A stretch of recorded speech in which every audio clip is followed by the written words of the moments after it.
Avec la première tasse de café pour démarrer la journée laata reste équipe bi di ñu rejoindre sur le plateau ñu daal di ñëw ci li nga xamante ne ci subaak léegi moom la ñuy waxtaanee ginnaaw démb Maimouna Ndour Faye mi nga xamante ne mooy directrice bu 7TV. démb ci interview bu mu doon amal moom ak le fugitif Madiambal Diagne ñu daal di koy interrompre daal di koy yóbbu ba finalement ñu mujj ko placé en position de garde à vue ni ki tayit bi ñuy xëy ñu ngi doon déglu li nga xamante ne mooy interview bi nga xamante ne mujj nañ ko gàntal fële démb ca 7TV ñu ko doon amal fële ca Rëbës Babacar Fall doon ko amal moom it ci xibaar yi ñu jot mujj nañ ko teg loxo Pape Ousmane Cissé. mais maître loolu ci ban base légale la tegu li xew démb ak tey. Bon, par rapport à cette question, Pape Ousmane, je crois que am naa ci déjà une opinion que j'ai déjà exprimée sur la toile et relativement sur Facebook te sama opinion du changer pour ce dossier-là mooy ñëpp comprendre na ne un journaliste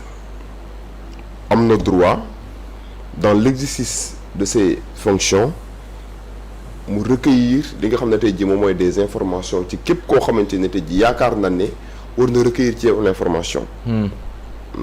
On parle de la liberté d'expression qui est un principe à valeur constitutionnelle rappelé par les dispositions de l'article 8 de la Constitution.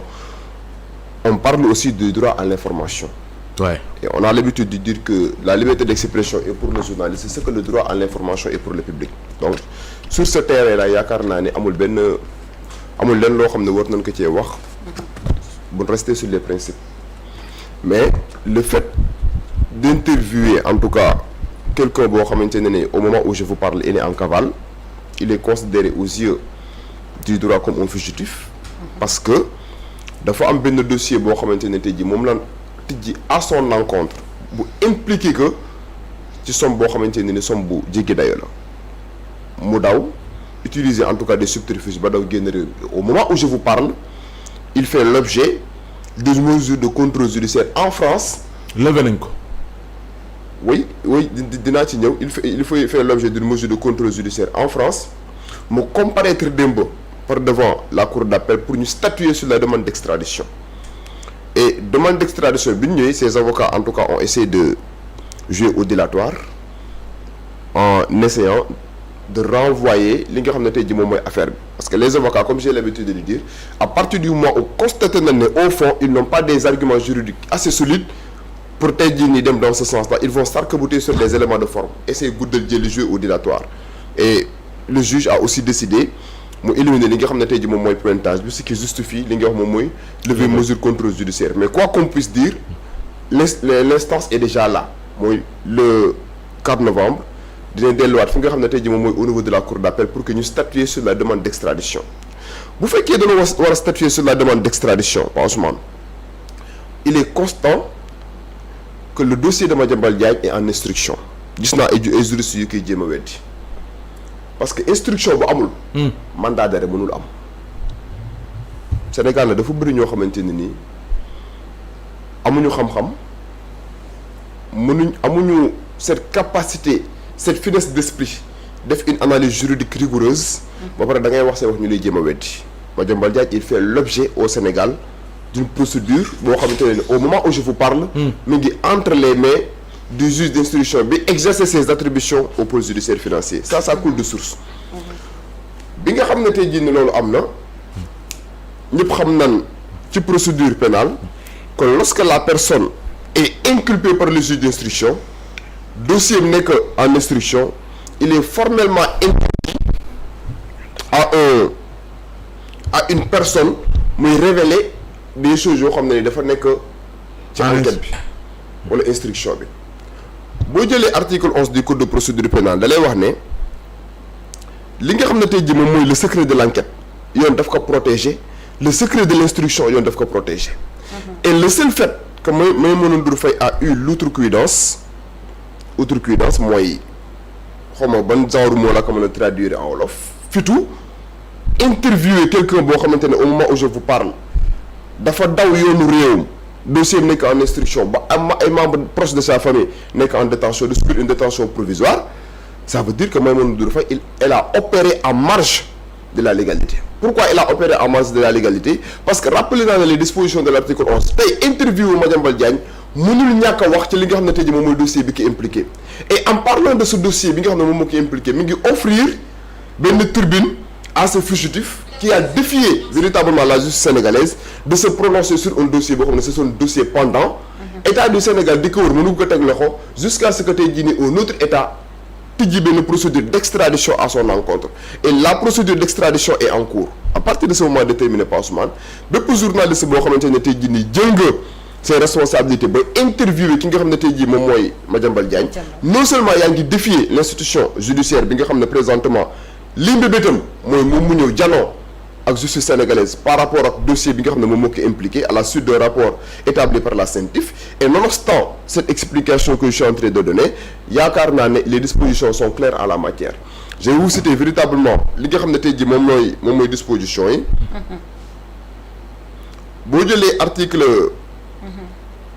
boo jëlee article 5 du code de la presse parce que vous êtes régi en tant que journaliste votre bréviaire moom mooy le code de la presse boo jëlee article 5 bi dane pas Ousmane le journaliste et le technicien des médias ont droit au libre accès à toutes les sources d'information et d'enquête sans entrave sur tous les faits d'intérêt public sous réserve du respect du secret défense nekkuñu ci cas de figure boobu du secret d'enquête nekkuñu ci cas de figure boobu et de l'instruction. Le dossier de Madiambal Diagne au moment où je vous parle est entre les mains du juge d'instruction qui opère dans le cadre en tout cas du pôle judiciaire financier. Vouloir maintenant lui offrir benn tribune pour qu'il se prononce en tout cas sur le dossier c'est véritablement faire une ingérence dans le fond du dossier bi nga xam ne au moment où je vous parle dañ ko war a instruire à charge war ko instruire à décharge. mu ne la nga dem aussi ci article 11 du code de procédure pénale mu ne sauf dans les cas où la loi en dispose autrement et sans préjudice des droits de la défense la procédure au cours de l'enquête et de l'instruction est secrète. La procédure au cours de l'enquête et de l'instruction est secrète. Toute personne qui concourt à cette procédure est tenue au secret professionnel dans les conditions et sous les peines de l'article 363 du code pénal. Donc à partir de ce moment déterminé képp koo xamante ne tey jii nii yaa ngi essayer en complicité avec la personne bi nga xamante ne ni elle fait l'objet d'une inculpation devant le juge d'instruction nga jox ko tribune boo xamante ne nii di nga ko mën a permettre mu prononcer sur le fond du dossier yaa ngi violer li nga xam ne tey jii moom mooy les dispositions légales yaa ngi violer l'article 11 du code de procédure pénale bi nga xam ne tey jii moom mooy revenir très amplement sur le secret de l'enquête et de l'instruction yaa ngi violer li nga xam ne tey jii moom mooy l'article 363 du code pénal bi nga xamante ne nii nee na bépp nit boo xamante ne tey jii yaa ngi concourir ci ñàkk respect ñàkk wormal secret boobu noonu nga xam ne am na ci instruction bi donc tu tombes en tout cas sous les coups des dispositions précitées donc une lecture rigoureuse par Ousmane et objective de ces dispositions en tout cas cherche à asseoir li nga xam ne tey jii moom mooy la responsabilité pénale de tous ceux yi nga xamante ne tey jii nii yaa ngi jéem par quelque moyen que ce soit jàppale kenn koo xamante ne tey jii nii dossier dafa nekk en instruction pour que tey jii nii kat mu mën cee prononcé wu wala mu mën cee yëy yàbbi et c'était pas fortuit que Madiambal Diagne bi nga xam ne tey jii nii arrêté nañ ko en France première janoom ak ki nga xam ne tey jii moom mooy le juge d'instruction bokkoon na ci ñu placé ko sous contrôle judiciaire c'est une sorte de libération sous astreinte mooy dañ naan lan bàyyi naan la tu es libre de tout mouvement mais tu n'as pas le droit de te prononcer sur le fond du dossier confisquer li nga xam ne tey jii moom mooy sa passeport même bu fekkente ne hier on a entendu dire que levé na mesure boobu mais il n'en demeure pas moins qu'en interne au Sénégal son dossier est toujours pendant devant le juge d'instruction et à partir du moment où son dossier est toujours pendant devant le juge d'instruction jéem a fexe en tout cas interroger ko pour qu'il parle de ce dossier-là c'est ignorer véritablement li nga xam ne tey jii moom mooy secret d'enquête bi ma rappelé à travers les dispositions de l'article 11 et au-delà de cet aspect-là yaakaar naa ne Madiambal Diagne aussi même bu fekkente ne par exemple waxul ci dossier bi il a l'outrecuidance di def ay affirmations di def ay commentaires yoo xamante ne tey jii ni day xotti worma li nga xam ne tey jii moom mooy la justice sénégalaise c'est pourquoi même au-delà de l'arrestation ki nga xam ne tey jii moom mooy Maïmouna Ndour Faye journaliste seen naataangoo journaliste bi nga xam ne tey jii moom aussi jël na courage am ba ne moom day interroger ki nga xam ne tey jii moom mooy Madiambal Diagne j'ai ouï dire tout à l'heure avant de venir sur ce plateau qu'il a été arrêté et ces arrestations amul lenn lu ci arbitraire c'est une défiance à l'égard de l'autorité judiciaire te yaakaar naa ne bu nekkee ci dëkk boo xamante ne Ousmane ay règles moo ko régir y a le code de la presse y a le code pénal y a le code de procédure pénale képp koo xamante ne tey jii ni journaliste nga am nga say droit am nga droit nga interviewer ku la neex mais am na ci lenn loo xamante ne nii bu fekkente ne ni disposition article 11 wax na sous réserve ça veut dire que am na ci fenn foo xamante ne tey jii waru fa àgg et je crois que ces deux journalistes qui viennent d'être arrêtés ont franchi le Rubicon. Pourquoi ils ont franchi le Rubicon? Parce que li nga xamante ne tey jii nii bu fekkonte ne Madiambal Diagne nekkoon na Sénégal amuñu courage yu tey jii di jéem a ut entretien ak moom parce que un dossier qui est en instruction kenn du ci wax mais attendre jusqu'à ce que tey jii moo daaw dem France nga profité ci say canaux di ko interroger pour lui faire parler en tout cas du dossier et au-delà du dossier il a cherché à jeter l'anathème d'après les séquences yi mu jot a déglu sur l'institution du Premier ministre sur les institutions de la République du ñu rappeler ay affaires yoo xamante ne présentement ni le Sénégal n'en a pas besoin parce que présentement nous sommes à la croisée des chemins on a besoin jéem a essayer régler les questions d'intérêt majeur nan la mën a def ba situation yi Sénégal nekk ñu jóge ci mais un fugitif qui est en France et qui cherche à imposer le tempo bëgg a orienter à sa guise li nga xam ne moom mooy les débats politiques ay journalistes nekk en connivence ak moom bëgg ko ciy jàppale je crois que c'est une situation en connivence oui le seul fait que nga offrir que tribune pour que tey jii mu exprimer sur ce dossier et en même à la limite fitu di jeter en tout cas l'anathème sur les institutions de la République je crois que loolu c'est une situation boo xam ne boo koy état bi bàyyi woon déjà il y a des gens qui reprochent à l'État d'avoir fait preuve en tout cas je ne dirais pas mais bàyyi Madiambal Diagne ba mu réussir à passer entre les mailles du filet du pêcheur léegi kooku noonu tey jii nga bëgg à distance moom muy imposer li nga xam ne tey jii moom mooy le tempo di orienter à sa guise nu mu ko soobee les débats politiques je crois que un État sérieux ne doit pas respecter une telle situation et la simple personne de Madiambal Diagne ne doit pas être portée au pinacle au détriment des intérêts d'un peuple boo xam ne présentement li mu soxla moom mooy la décrispation ak situation économique bi nga xam ne ñu nekk ci ñu offrir ñu ay tribune ñu jéem a xool nan lañ ko mën a jël. lii du tax waa France daal di rejeter mandat d'arrêt international wala bañ koo exécuter ndax ñu ngi dégg ci dossier am muy wax tout le temps ne dañ koy persécuter au Sénégal lii warul mën a tax mu corse peut-être mu dolleeku ci dossier am pour wax ni réewam dañ ko fay xoqatal. waaw xam nga la demande d'extradition jusqu'à présent la bu France prononcé wu ci. oui démb leen ko évoqué ay avocats sollicité le renvoi.